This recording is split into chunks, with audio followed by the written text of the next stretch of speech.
Hello అండి. నమస్తే. నేను మీ సాయి ముప్పుడు. ప్రస్తుతం రబీ సీజన్‌కి గాను మన తెలంగాణ గవర్నమెంట్ యూరియా కోసం ఒక ప్రత్యేకమైన యాప్‌ను రూపొందించిందండి.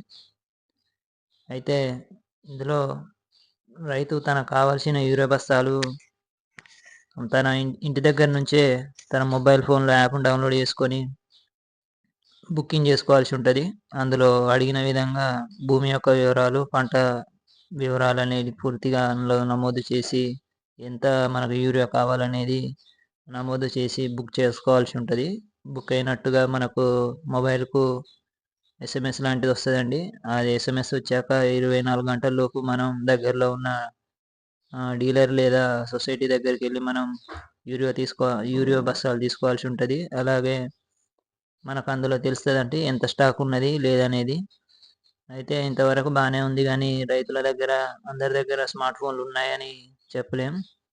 అలాగే ఆహ్, రైతులు ఎంతవరకు ఈ యాప్‌ను ఉపయోగించి యూరియా బస్తాలు తీసుకుంటారనేది కొద్దిగా పెద్ద క్వెషన్ మార్క్ అండి. ఎందుకంటే అందరికీ అంత విడిగా వాడడం రాదు కాబట్టి కొద్దిగా ఈ సమస్య అనేది కొద్దిగా ఉన్నదండి. అయితే ఒకప్పుడు రైతులు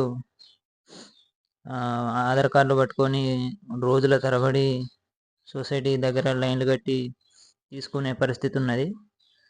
అయితే ఈ ఈ పద్ధతిలో తీసుకుని ఎంతవరకు సక్సెస్ అయితదనేది చూడాల్సి ఉందండి. అయితే ఇందులో యాప్‌లో మనకు 3 విధాలుగా ఉన్నదండి. మనకు పట్టాదారు పాస్‌బుక్ అనేది ఒక క్లాసు. తర్వాత ఆర్ఓఎఫ్ఆర్ పట్టా ఆ భూములన్నీ అందులో 3 రకాలుగా మనం విభజించి యూరియా బస్తాలు అందిస్తున్నారండి. పట్టా పాస్‌బుక్ ఉన్నవాళ్ళు, ఆర్ఓఎఫ్ఆర్ పట్టా ఉన్నవాళ్ళు, కౌలు రైతులు. ఈ 3 కేటగిరీలుగా విభజించి మనకు యూరియా బస్తాలు ఇస్తున్నారండి యాప్‌లో.